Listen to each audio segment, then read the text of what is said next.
Welcome, ladies, to the Real Estate Investor Show, providing inspiration, strategies, and insight to empower women investors to live balanced and financially free lives. Now, here are your co-hosts, Liz and Andressa.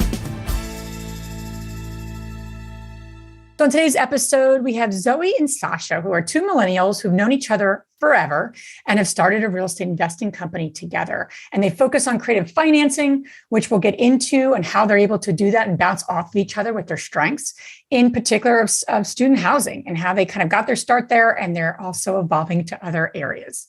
And what you're going to appreciate is that they are in their 20s. And their mindset, the persistence, and how they leverage each other's skills is really amazing and duplicable. So this is a very, very nice episode for those of you that are in your 20s and those of you that are interested in student housing. Those ladies are rock and rolling, and I can't wait to hear what they're going to come up with in the next 10 years.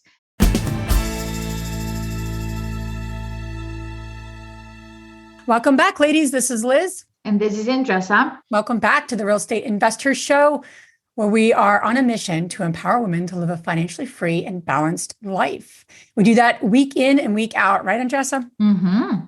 So we're excited to have Zoe and Sasha on our show today. Thank you both for being here, this dynamic duo. So excited to jump into both of your stories and get into all the good stuff here together. So thanks for being here. Of course. Thank you for having us. Awesome. So for those who are here with us for the first time, thank you for your time. Thank you for the time you're carving out to be with us. We always like to get connected to all of you and share something coming up for us that has to do with either real estate investing, business, or self-care, our three pillars that we stand for in our community. So Andressa, what's coming up for you? You know, I think that you guys have probably already heard of this, like how you do one thing is how you do everything in life. And this week was very, very cool to see. We have our Strive membership, and one of our pod leaders, Alicia St. Germain, she's running a pod called Running the Business That You Love, taking the business that you love to the next level. So she asked the mentees to go ahead and post a video of them on our private Facebook group about their intentions. And it's such a simple task, right? However, there was a lot of things that came out of it, between resistant, being perfect, what's the purpose of it, this doesn't make any sense, and all of it, right? So yesterday, she posted a very nice and interesting video dissecting it. So when a mentor asks you to do something, right? Many times we don't know why, but how you react to it, it is probably how you are doing everywhere else in your business. Everywhere else in your business, you're behaving that way. So for those that were like, oh, I'm not going to post this video because it's not perfect. This is the 15th time that I'm recording this and I can't get a word out. I'm not going to do it. That's probably what she's also doing in her business in other areas where she's seeking some sort of perfection. And since that's not reached based on her vision of what perfection looks like, she's not doing it. So I just want to encourage you guys to take a look at what exactly you're doing nowadays that is across the board. That is really what is holding you back from moving forward. And Liz and I already talked about it. Many times people say, oh, money, time, support, everything is holding me back, and actually is you. So we want to get you the hell out of the way. So think a couple of minutes to just think about who you're getting support from, who you're getting advice from. And when your mentor asks you to do something, just go for it. Even if you don't understand, if you don't agree, because a lot of great things might come out of it. Even if you don't do it, that is also something will come out of it. And then you dissect with your mentor in your accountability groups. And if you don't have one, you must have one. I'm telling you right now, can play solo. But that was a very cool exercise to see how things change it and all what came out of it, the beautiful breakthroughs that came out of one simple exercise. So, Alicia, love you. And it's so important, right, to be in the game of working on ourselves. And to your point, I love you're saying that, because it is so powerful to look at if something's happening for you in one area, it's probably happening in other areas. Not as a bad thing, but as a wake-up call, right? A positive wake-up call. So I love that. Awesome. Zoe and Sasha, thanks again for being here. We always like to kick things off to ask you, what propelled you to begin investing in real estate? And I know you've been best friends for some time. So if you both want to answer what both brought you here, that might be a good place to start. Zoe, why don't you start? Okay, so I got started actually when I was 22 years old. I was about to start grad school and I did not want to pay rent, and it was going to be my first time living away from home. So I decided instead to buy a condo. And in that condo, it was 3 bedrooms. So I lived in one room and I rented out the other 2. And then Sasha, separately, go ahead. Yeah, so I had always wanted to go into real estate. So after college, I started working for a small property management company in town. And I got my real estate license under them doing their rentals. And I kind of just saw what they were doing and what their clients were doing, and eventually went for it myself. That's so funny, right? Because go ahead, Zoe. I was just going to say, she actually was my realtor for the second property I bought, which was a condo in that same complex where I had my first one. So we worked closely together before we jumped in on our first property that we owned together. She was also helping me with mine. And how long was that? So that we're 27 now. So that was, well, she's almost 27. That was 5 years ago. Oh my gosh, you guys don't sound so old.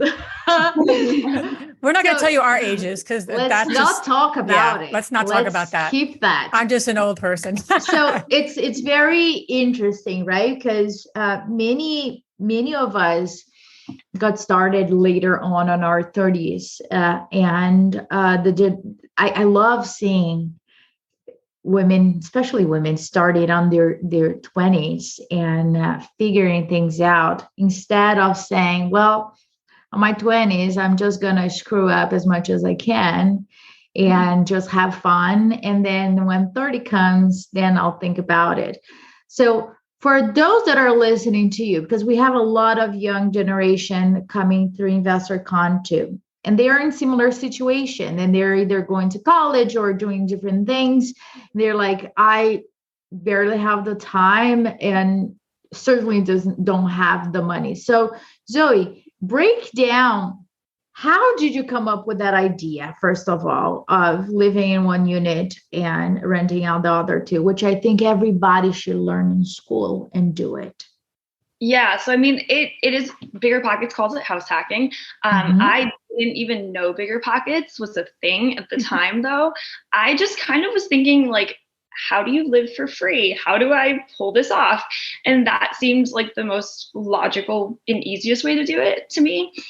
And, you know, there's a lot of programs that are out there for first-time home buyers. So there's a lot of ways that you can get your foot in the door without having to spend a lot of money. There are loan options where you can go conventional and put as little as 5% or 3% down. There is for Connecticut specifically, there's a CHFA loan that covers your down payment expenses. So you can go into it with literally no money out of pocket at all.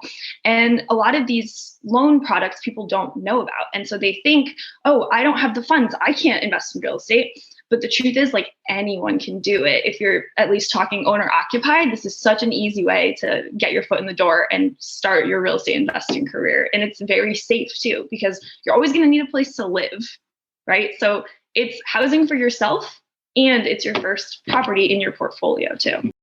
No, that's great, Zoe. So tell us a little bit about the first project that you both did together. So it sounded like you were doing a couple of things separately. You have this long-term friendship that began, many moons ago, selling friendship bracelets. So I just need to say that. I think that's really neat.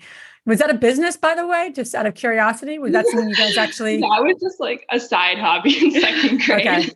You're like, yeah, we just made a few $1 million from that. Okay. So I want to make sure. I was curious. That was the beginning of your partnership together. Okay. Very cool. So tell us a little bit about your first deal that you did together. It sounds like you were doing some things separately, but I'm really, really curious to hear that first deal, because, it's a lot when friends come together to partner. There's a lot at stake. And, just curious about how you navigated that together and who went to who and how did that come up and what was that first deal? What did that look like as well? Yeah, so Zoe had already had a couple properties and I was really eager to get started. I had gotten into like all the bigger pocket stuff before she did. So I was already familiar with like seller financing and whatnot. So I was reaching out to like any property off market I could find, like asking if they'll seller finance. And Zoe was telling me for months, like, this is the biggest waste of time. Like, I don't know what you're doing here. And then I found this like crappy little house in the middle of nowhere where the guy was like, oh, seller financing is always an option. So we go out there and see it and the house like wasn't going to work, but he had other houses that he was also trying to sell with seller financing. And one of them was a property right by the school that Zoe already had a student rental at. So I reached out to her. She came to see it with me and so we ended up partnering on that since she was already familiar with the area. And then I found the deal and the financing. It worked out really well. And that's awesome. I just want to add something to that deal, when she first presented it to me, I was trying so hard to get her to not waste her time and go over there. It was a 2-bedroom house. I can't even describe to you how small and how little sense this house made. It was far from campus. It was like over 20 minutes away from campus, and students do not want to live that far because a lot of what we do now is student rentals. And I was trying to explain to her, they want to be within at most a 15-minute radius. Do not waste your time meeting with this guy. But she convinced me that it was worth it and we should check it out. And this individual has now been one of the best assets that we have. He is our go-to private money lender, hard money lender, everything. I mean, and we've just recently actually closed on another property that he sold to us. Yeah, last week. And all these deals, we put anywhere from like 5 to 10% down. So we're not talking about huge amounts of money.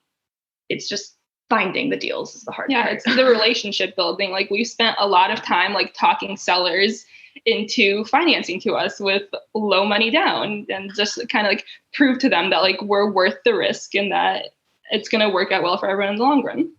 I love to hear that, what you said, we're worth the risk, right? Because many young, old, middle-aged, whatever, women, many times are like, oh, I need 20, 30 years of experience or 40, whatever years of experience in order for me to earn the right to be worth that. So from that perspective, it sounds that you guys were masters in building rapport with this gentleman, and therefore there was a trust. When you look back, what exactly did you guys do to persuade, sell him, enroll him into seller financing? So, I mean, that first property we bought, like he was the one that was offering seller financing. So he was super on board with it. But there were other properties that we bought since where we really had to convince the seller.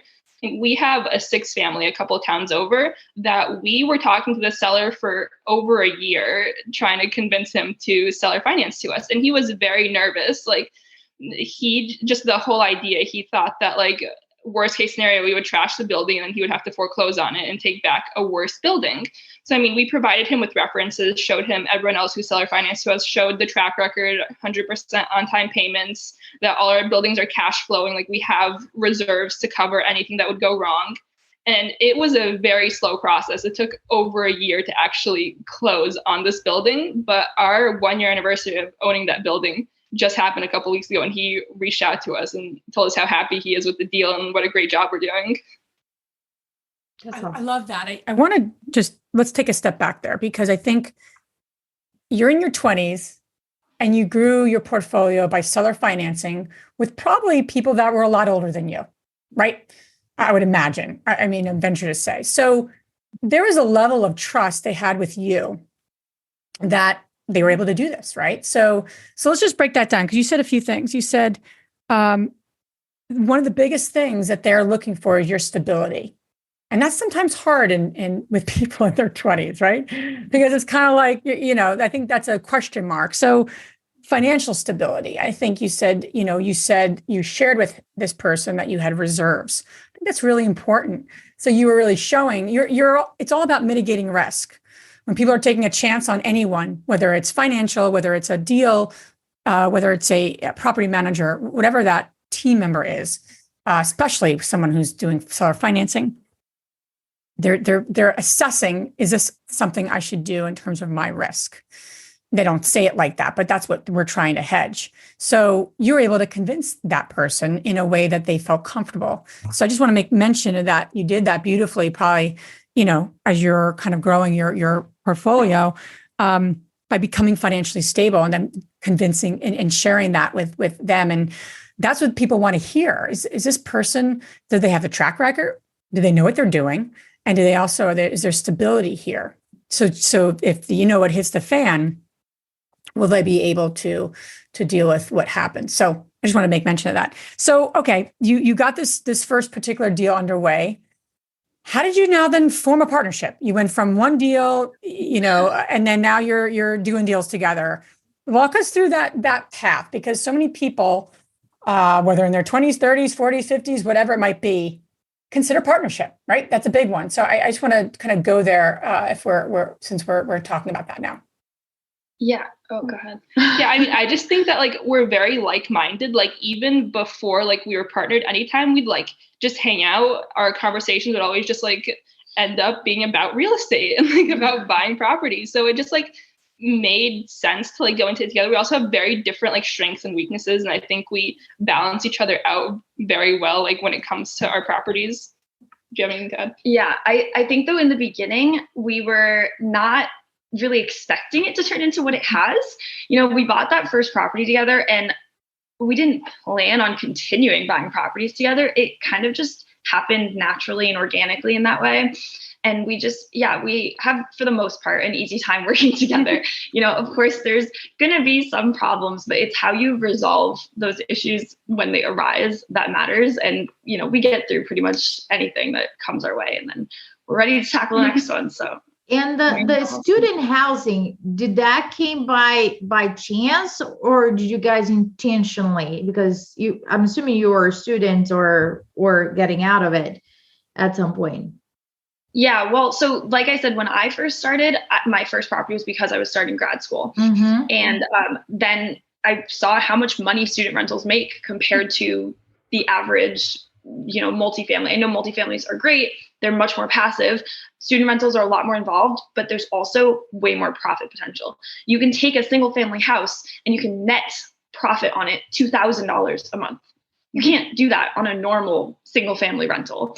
So, and single families are easier to get into because of the lower price point too. At least in our market, there's a lot less competition on single families than there are for multifamilies. And so the prices are driven up for the multifamilies. So let's break it down to the student housing, right? Because the potential is there. We have students, they're not going anywhere. Right. And with COVID, things shifted a little bit. And I'm curious to see how you guys navigated that. With you guys had student housing, and how did COVID affected your business, and how did it affect in a positive way or negative way? I mean, I think we were definitely affected in a positive way. This particular school that we were at, they cut the capacity of the dorms in half. So people who thought they had housing all of a sudden didn't have housing. So people were scrambling for off-campus housing. There's only so much of it, which just drove all the rent up in the area. So anything that was going for reasonable prices all of a sudden was outrageous prices. Wow. I mean, that's true, but my original condo had actually some issues, because when I first started doing student housing, I was renting by the room, which is a huge rookie mistake with student housing. Do not rent by the room. Price it by the room, but rent it to a group that all knows each other. So, you can say oh, it's $800 a room for this 3-bedroom house. So therefore it's $2,400. Anyway, at the time. So you mean that you have one tenant? Yeah, you have one group that's on the lease. So let's say it's a 3-bedroom house. There's just 3 names on that lease and they're jointly liable versus 3 individual leases per room. Exactly. So it's one lease for the group, the parents or whoever is the co-signer, it's all there, and they divide, they at the end of the day, what you care is that they're following the rules and there's one payment coming through and not individuals. Okay, cool. Yes. But at the time I was renting by the room. So I had 3 separate leases for each of these students that were renting bedrooms. And once COVID hit, one of them was like, hey, my classes are online. I have no reason to be living here anymore. So I'm moving back to New York. Bye. And I was like, no, you have to pay rent. And he's like, well, I'm not going to. And he left.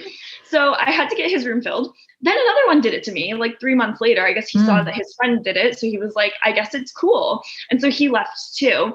Wow. And so I was definitely scrambling. And there was a time for that condo that one of the bedrooms, I just never got it filled. So the good thing is, it was only 2 bedrooms to break even. The third one was profit. So it was fine. I was just breaking even for the rest of that COVID school year. And then after that, I forced them to do group leases. Now, if someone leaves, it is the group's problem to find a replacement. It is not my problem. That's great. And how have you been able to scale that? So how have you found more student rentals? Are you actively seeking that at that particular university, or have you shifted and looked at student rental kind of in other areas, or what's been your strategy in particular? Because it's a niche, but it's also probably very specific to the particular university or college that you're at too, in terms of strategy, I would imagine. Or is it just universal and you're looking at student rentals in these 3 or 4 markets? I'm just curious to learn more about that strategy part and how you've grown. Or are you specifically looking at where you are right now as a growth? As far as student rentals go, at this point, we're branched out. We're looking at the deal, not necessarily, is it a student rental or is it not? If it's a deal that's going to cash flow, we will happily take it. So if it's a multifamily, whatever it is, cash flows make sense, we're in. At the time, though, when we were first getting started, we were pretty much strictly only looking at student rentals. So the radius we set was within, like I said, a 15-minute maximum drive to campus. And we were targeting one specific university at the time because we figured then it'll be easier. If something goes wrong with one property, we have a handyman in that area. He can go to wherever we need him to. However, I actually was working in academia after I finished grad school. And so I worked at a university that was across the state. So when I started that job, I did end up buying a single family house that Sasha and I don't own that one together. That's just me. And that single family house is 5 minutes from this other campus. So I realized through that process that, it's not that, okay, getting good people is definitely difficult. Getting a good handyman is difficult. But once you have a good one, and or handywoman, I should say too, once you have someone in place, it flows, as long as they don't leave you, then you're good. And so I have now my one person that's in this area that I have the one house and it does really, really well. And then we have one handyman that's in the area where the rest of our student rentals are. And there's just one in every location and then sometimes a backup one. You want to add anything? Yeah. So, I think really the reason that we were focusing on that one school that we have is it's just the large state school around here. It's about half an hour from us. And half our high school went there. It's where most people around here go to school. So there's a big pool of renters there. And then we just network a lot, even around here, half an hour away, all the meetups we go to, everyone knows, hey, these are the girls that do the seller finance student rentals. So our second property was actually something that just fell into our laps through networking, through these wholesalers we met one time, and they just had an off-market lead. It was a duplex right by campus that the guy only wanted to sell through seller financing. So they immediately thought of us, and we were the only people they reached out to, and we put the deal together and made it happen. I love that you guys are well known for that. Those are the seller finance student rental girls, right? Because then when people think about it, right, you don't want to be the dollar store. You want to be the specific, this is what you get when you get there. This is what they're talking about. That doesn't mean that you cannot invest in other things, but it means that people think of you when they think of that. So for the ladies that are listening to us and they're thinking about investing in student housing, what they should think about, you said closer to the university. What are the other criteria that you will recommend? So I always think you want to look at bedroom count. Bathroom count is somewhat important, but not nearly as much as bedroom count, because the way that the rents work for student housing is by the room, is how you calculate the full rental price you're charging for the property. So if you have a 2-bedroom house, the most you're going to get is, you can push $1,000 a bedroom, but in our area, the most you can comfortably get would be $900, $950. So you're looking at an $1,800 to $2,000 rent amount that you can get on this property versus the same square footage, but the house has 3 bedrooms. Now, all of a sudden, you added another $800 or $900 a month that you're able to get in rent. So bedroom count is huge. Proximity to campus, like you mentioned. What else? I want to add that like the size of the bedrooms. So frequently, if you're looking at like a 4 or 5 bedroom house, half of these bedrooms will be like the size of a closet. You know, that's not realistic for a student to like put a bed and a desk in. So like you really want to look at stuff like that. And also sometimes you can add bedrooms. Like if there's an unfinished basement, but it's only a 2 or 3 bedroom house, there's a big basement, you may be able to add 2 more bedrooms down there and turn it into a 5 bedroom house. Right. So also look at the potential for what you can make the house into. We love finishing basements, especially if there's windows. You can add so many bedrooms into basements. You can add bathrooms into basements. You can really make a nice house. So use your imagination and get creative when you're touring these houses that are near campuses. And then another thing to add is make sure you follow the local ordinances, or at least look into them, because many of these college towns, like the neighbors have had it with the frat parties and whatnot. Just like make sure that you're not breaking any rules. As for example, the town that we mostly invest in, they changed it to only 3 people per house lately. But before 2010, you could have 4 people per house. So that student rentals that were already registered before that are going for a lot more money because you're allowed to have those 4 people. It's grandfathered in. That's really interesting insight, Zoe and Sasha, with regards to the keeping abreast of like ordinances. There's so much of that we all need to do for any niche, but especially with what you're up to. How would you suggest someone goes about doing that when they're not local? Is there any sort of like strategy, or is there any sort of like contact, or, you know, how do they know what's happening with that local ordinance of that specific university if they're far, or they're looking at some universities that are, you know, across the country and they don't know that local person, or they can't just pop in on them? So can they do it kind of long distance, and who and how they would do that would be my question. Yeah, so we've definitely come across that situation in other towns that we've looked into that we're not super familiar with all their local regulations. And we just call the town without giving them like a specific address or giving anything away. We just ask like what the rules are, and the town is very willing to tell you. Yeah. Okay. So you're just doing it by phone. There's no other like tip or strategy or okay. I was curious if there's like, I don't know, monthly update meetings that they can give that type of detail. You found the girls. You found the seller friends, student rental girls, and ask them. Yeah, I guess so. That's Zoe true. and Sasha across the country, 1-800. Here we go. So here's the thing. You guys are so young, right? And I'm not saying this in a way to say, oh, you guys are young and already have a ton of experience under your belt. And I can't wait to see what you guys gonna do the next 10 years. Do you feel lonely around your groups where you're your friends? Do they think you guys are the weirdos, or are they into real estate, or they're like, I have no clue what the hell you're doing? Yep. No, so our friends are great. They all think it's very cool. We have one very close friend. We're like in a trio of close friend group, and she thinks it's awesome, but thinks it's totally not for her and has no interest in it whatsoever. She is very, very risk averse, and we tried actually to get her to buy a property when she was starting her new job. Yeah, to get her to get an owner-occupied multifamily. And we were trying to explain to her all the benefits and how easy and great it would be. And she freaked out and ended up moving to another state. So and she also does think we're weirdos, but I think for other reasons. Yeah.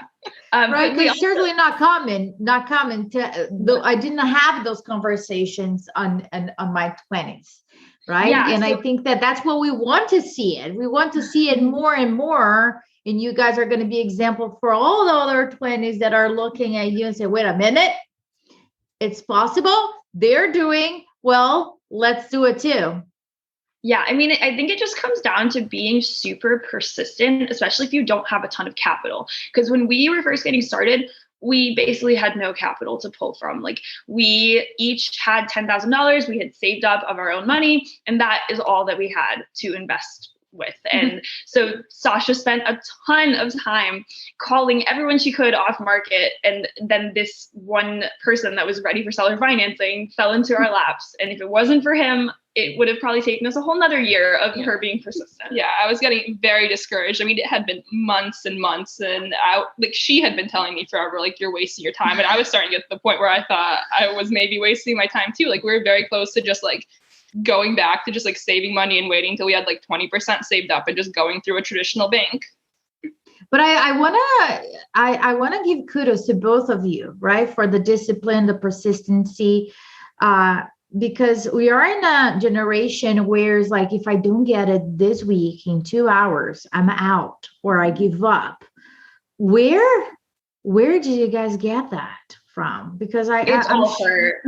What's that? It's not me at all. She has that. Go ahead. Where'd you get it? Where'd you get it, Sasha? Where can we buy it? I just think like kind of set on a property. And I'm the one that was like following up, even if it's like every couple weeks, that 160 only took us over a year. I think it took 13 or 14 months to close, but like every like few weeks I was just reaching out and being like, hey, like just touching base. Like, are you ready to sell? Like, do you need any other information? Like, let us know like what you need from us if you want to meet up.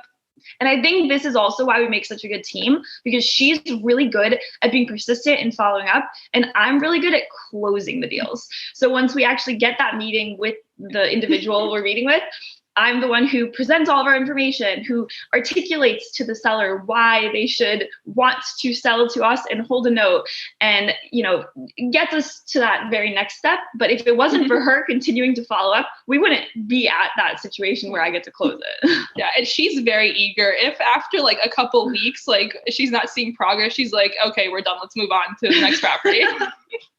I love that. And on the vein of partnerships, I know we touched on it. It sounds like you really appreciate certain things about each other and you're leveraging those things, right? Because we always talk about, liking things and appreciating things, but it's about leveraging, right? Those skills so you can grow the business, right? That's the key. So when you haven't seen eye to eye, what was it? How did you work through it? Because there's a lot of that happens in partnership. We all know that. Yeah, we're about to do the laundry here. Yeah. So, but the skills on how to move through that is critical in this business. So, curious to hear that, if you don't mind sharing an example of what happened, what was the breakdown, and maybe how did you move through that to get to the other side together? Okay, so one thing that's kind of ongoing with us that I think we have finally started to find a good compromise for is that I am very type A, very structured, I want to know exactly when this is getting done, how it's getting done, where it's getting done, all the details. And Sasha is very go with the flow, chill, it will get done, it's okay, we don't need to know details. So the compromise we ended up coming to is that now we have a Google Calendar, and it's a shared Google Calendar. And so now we both have access, and we've both gotten in the habit of just sticking things into the Google Calendar. So that way I don't need to harass her and try to get information out of her. I can just look on the calendar and see when it is we're planning on doing this thing and who is planning on doing it. We assign names to certain tasks because we also, butt heads about tasks not being divided evenly. And so now we've really tried to make it a lot clearer and assign specific things to a specific person. And I think it's been helping us a lot. I mean, we've done it for a few months now, and we definitely butt heads less than we used to. Love it. I mean, just like based off that, like, I mean, we just spend like so much time together that like we're bound to have like disagreements, like even outside of work, like we just spend like most of our days together. So, I mean, like, I feel like anything that like comes up is just like little bickering that we like quickly get over. That too. Yeah. We've been best friends for 20 years. So it's one of those things that's just, you're together all the time or you're talking all the time when you're not together. And it's either work or social life, but it's always us communicating. Awesome. I love that you took the risk to partner together and you keep working on it, because that's I think that's unique for a lot of people. They don't want to put the friendship at risk or what have you. And I think that happens a lot, no matter what your age is. Especially it's probably harder when you're older, I know. So it's been 2.5 years now that we've been partnered together, and all my family and all of our joint friends were like, don't do it. Just stop doing it. Stop working together. It's okay. Do your own thing. And we just work well together. We are able to grow and scale in a way that I don't think either of us alone could do as, easily or fluidly as we've been able to do together. And now our portfolio is like around 25 units now. So we've been able to really scale well. And it's just more fun doing it together. That's true. Yeah. One of our more recent purchases was a duplex right down by the beach. And we had such a great time this past month, just like setting it all up. And we're turning it into an Airbnb by the beach. So we were setting it all up. We were decorating it. We were going to the beach in our free time. So, I mean, if either of us were doing it alone, we definitely wouldn't have nearly as good of a time. Send pictures to that friend that moved out of state. Say, hey, could be here with us at the beach. See? I know, we should. That's right. Could be a private money partner for you in the future, Yes. right? Yeah. That's great. I love your story. I'm excited to see what happens for you both. And I think you got a great foundation and a great attitude. And it sounds like just a model too. And you're going after it. So where can the ladies listening learn more about you both and follow you both on your journey?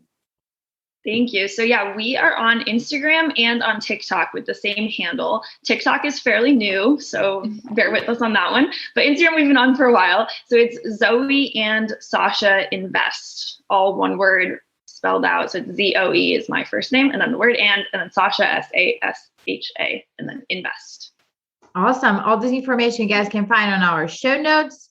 Now we're going to transition to our fabulous 3 questions. And the first one, and we're going to always start with you, Zoe. The first question is, what's the most transformational book you ever read? I think Sasha's actually better at answering this one. She reads All right. 100 books a week. She literally reads all the time. So go ahead, Sasha.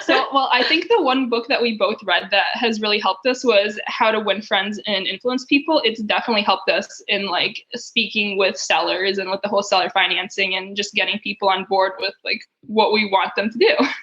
Awesome. The second question is, what's the most powerful routine that you do to create a financially free and balanced life, whatever balance means to you?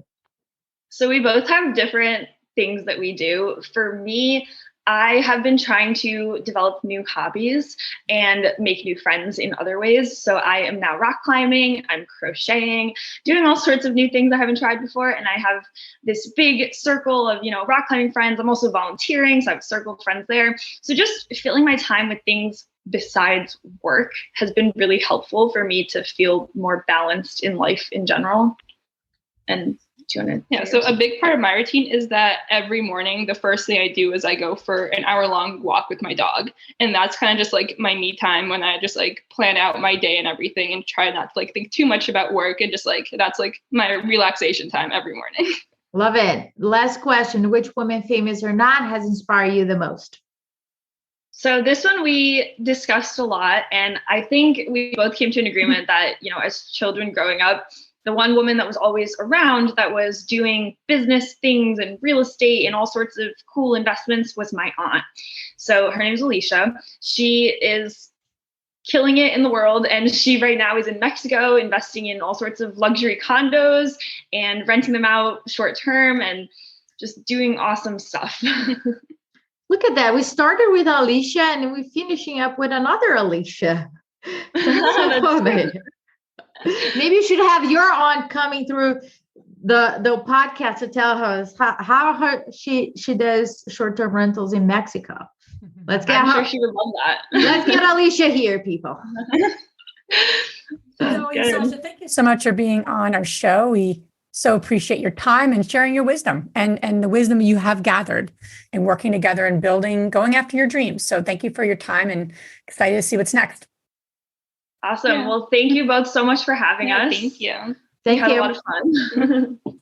If you enjoyed this podcast and want to receive updates on our next interviews, go to our website, therealestateinvestor.com. There, you can subscribe to our show, become part of our investor community, and get updates on upcoming episodes. If you like our show, please share it with other women who would benefit. And don't forget to leave us a rating on iTunes. We'd really appreciate it. And as always, we encourage you to take one action as a result of today's show and put it into motion so you can live both a financially free and balanced life. Thanks for spending time with us. Ciao.